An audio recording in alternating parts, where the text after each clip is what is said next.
Mohon perhatian, hadirin dimohon berdiri. Presiden Republik Indonesia di tempat acara.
Para Menteri Kabinet Indonesia Maju, Jawa Tengah, Wali Kota Surakarta, Ketua Panitia beserta jajaran pengurus IC.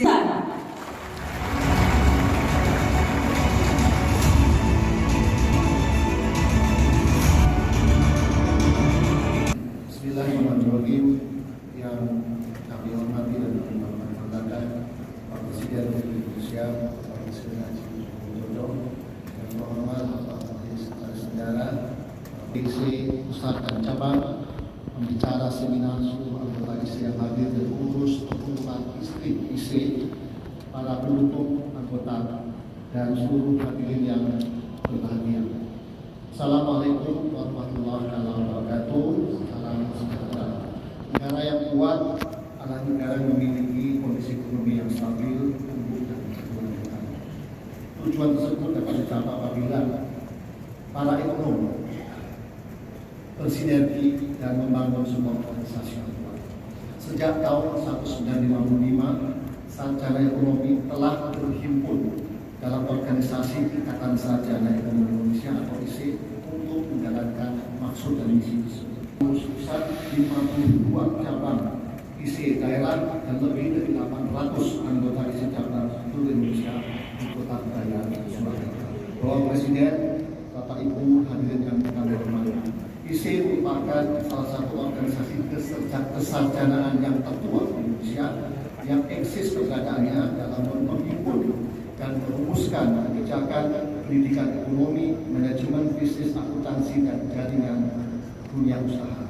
Jumlah anggota IC saat ini telah menjangkau secara elektronik sebesar lebih dari 13.000 sarjana ekonomi. Peran IC ditopang dan aktivitas anggota IC cabang yang tersebar di seluruh Indonesia. Pengurus pusat dan penghargaan kepada seluruh IC cabang yang aktif menghimpun anggota melaksanakan kegiatan, memperkuat komposisi kepengurusan dan berpartisipasi dalam berbagai macam kegiatan kajian penerapan. Berdasarkan hasil analisis dan data yang terkumpul, IC cabang yang paling aktif di wilayah barat adalah Medan, Lampung, dan Banda Aceh. Di wilayah tengah adalah Surabaya, Bandung, dan Jakarta. Di wilayah timur adalah Makassar, Manado, dan Palu. Peringkat tertinggi di semua wilayah adalah IC cabang Bengkulu. Selamat kepada IC cabang yang aktif, pada mereka yang mendapatkan penghargaan, kami beri hadiah uang tunai total sebesar Rp200 juta.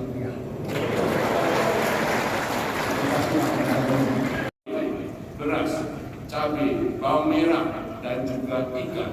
Di jangka panjang, hilirisasi dapat lebih diarahkan untuk mendorong pertumbuhan ekonomi melalui pengendalian defisit transaksi berjalan.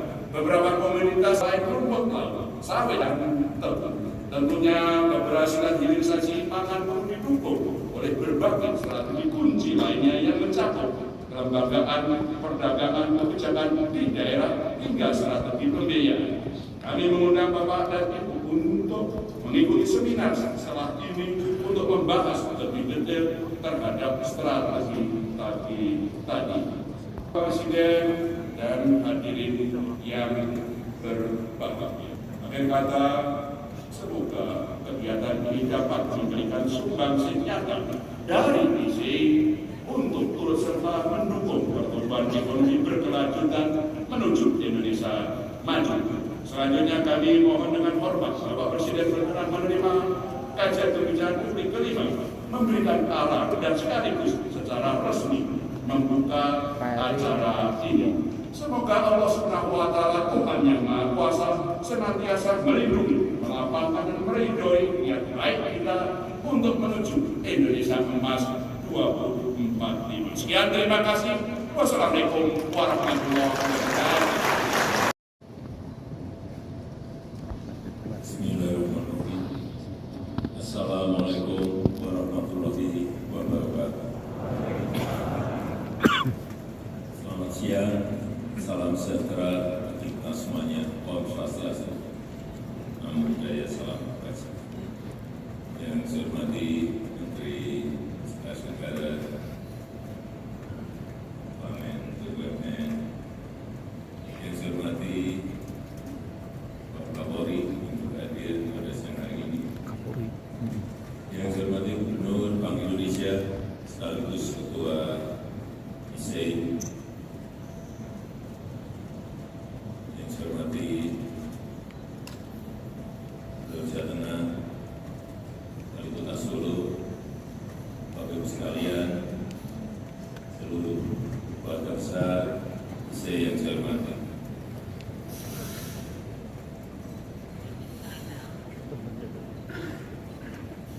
Saya melihat IC ini uangnya banyak. Karena tadi cabang yang teraktif saja diberi hadiah 200 juta.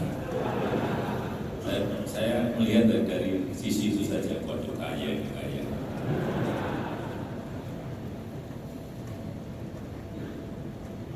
Bapak Ibu sekalian yang saya hormati,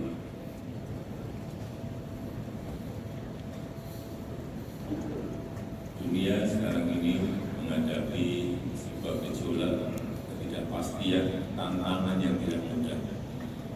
Semua negara mengalami, masuk kita. Bahkan negara-negara maju kalau kita lihat, termasuk banyak yang masuk ke jurang resesi. Terakhir Inggris masuk ke jurang resesi. Dan yang terakhir kita tahu 96 negara sudah menjadi pasiennya IMF. Ini juga sebuah angka yang menurut saya sangat mengerikan. Oleh sebab itu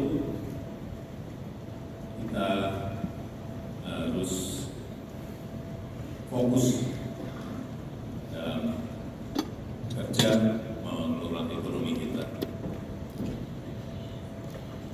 Kalau Bapak Ibu bertanya pada saya, fokus ke mana? Kalau saya sekarang ke depan kita harus fokus pada pasar kerja.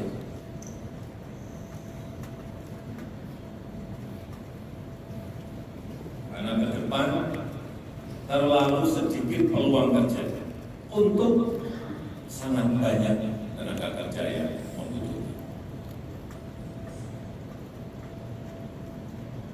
too few jobs for too many people. Ini yang harus kita hindari. Sehingga menurut saya, jangan sampai kita terlalu larut dengan situasi global meskipun kita ikuti. Jangan terlalu kita terbawa oleh skenario ekonomi global meskipun kita juga harus selalu lihat angka-angka dan mengkalkulasi dengan perhitungan-perhitungan yang sama. Nanti 2030-an kita akan mendapatkan bonus demografi. Bisa menjadi sebuah kekuatan, tapi bisa menjadi beban. Inilah tantangan paling besar yang akan melompatkan kita menjadi negara maju atau tidak. Sehingga tadi bonus demografi ini membutuhkan pembukaan kesempatan kerja yang sebesar-besar.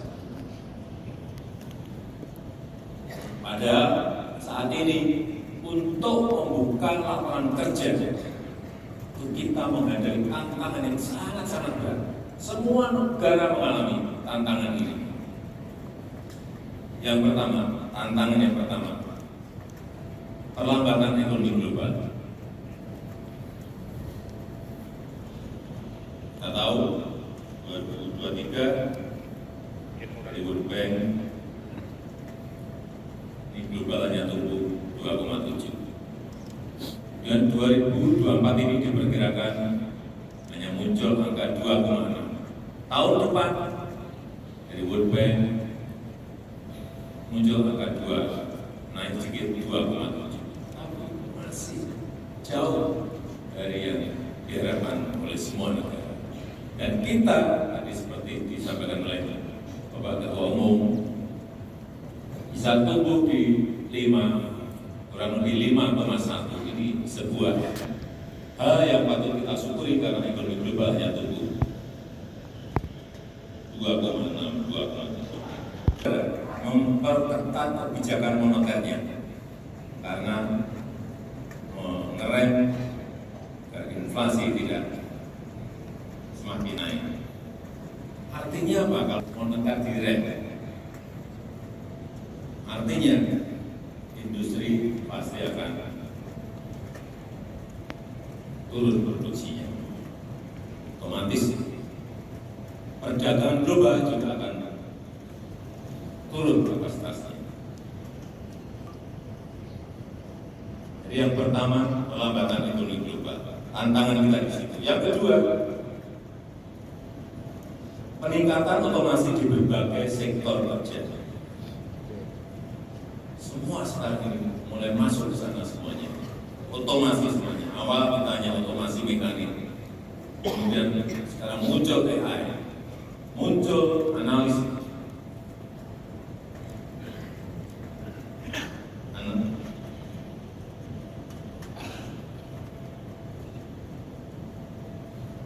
Muncul otomasi analitik.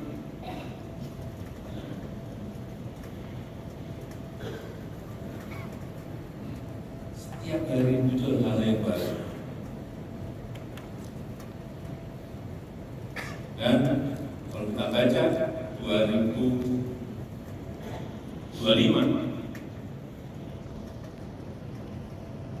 pekerjaan yang akan hilang itu ada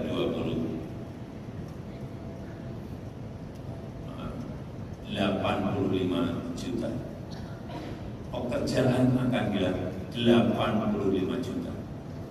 Jumlah yang tidak dituntut untuk membuka lapangan kerja justru di 2025 85 juta pekerjaan akan karena tadi adanya peningkatan otomasi di berbagai sektor.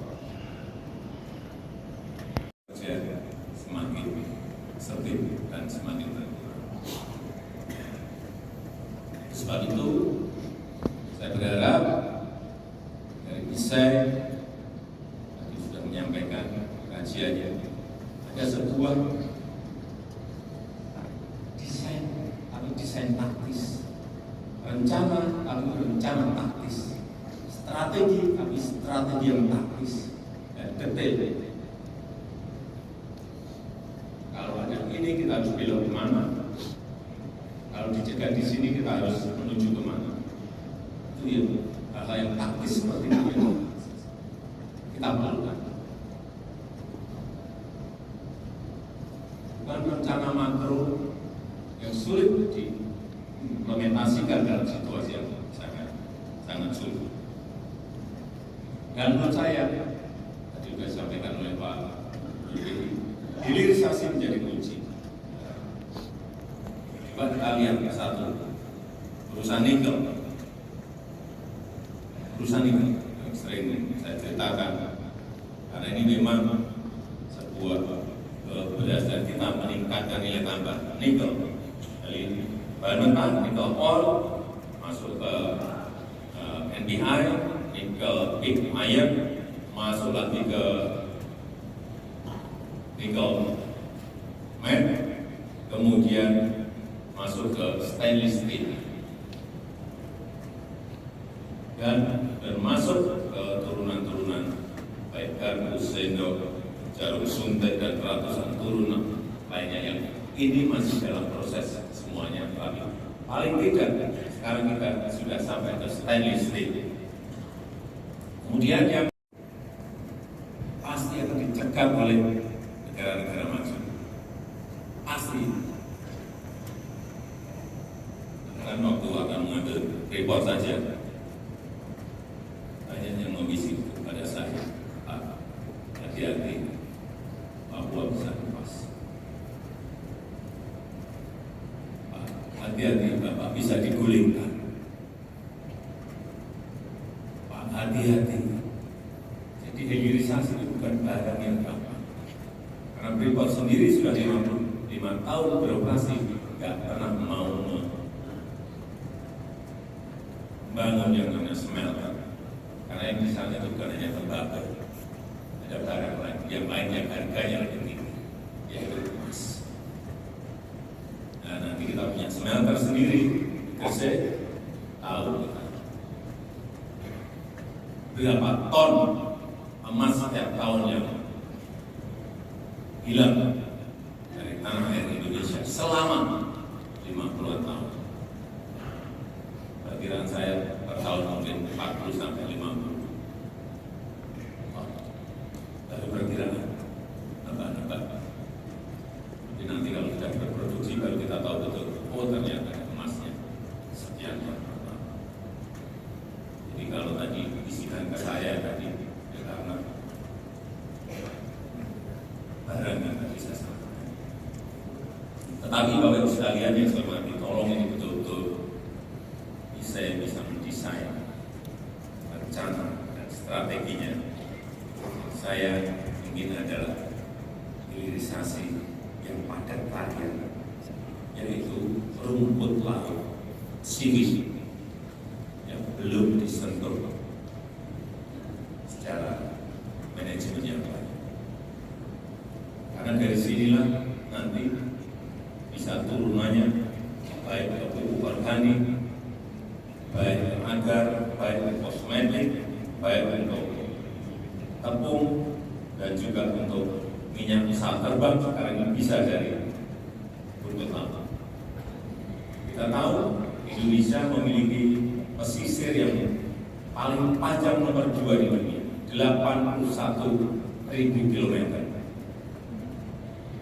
Ini sebuah potensi besar, tapi memang harus didesain, harus direncanakan, harus dibuat strategi yang benar sehingga nanti hasilnya bisa ketemu.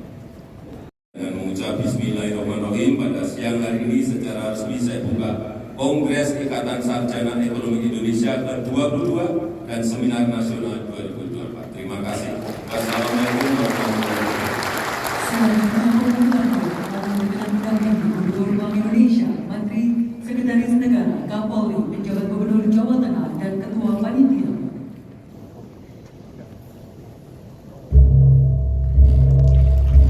Dengan ini, Kongres Presiden ke-22 dan Seminar Nasional 2024 telah resmi dibuka oleh Presiden Republik Indonesia.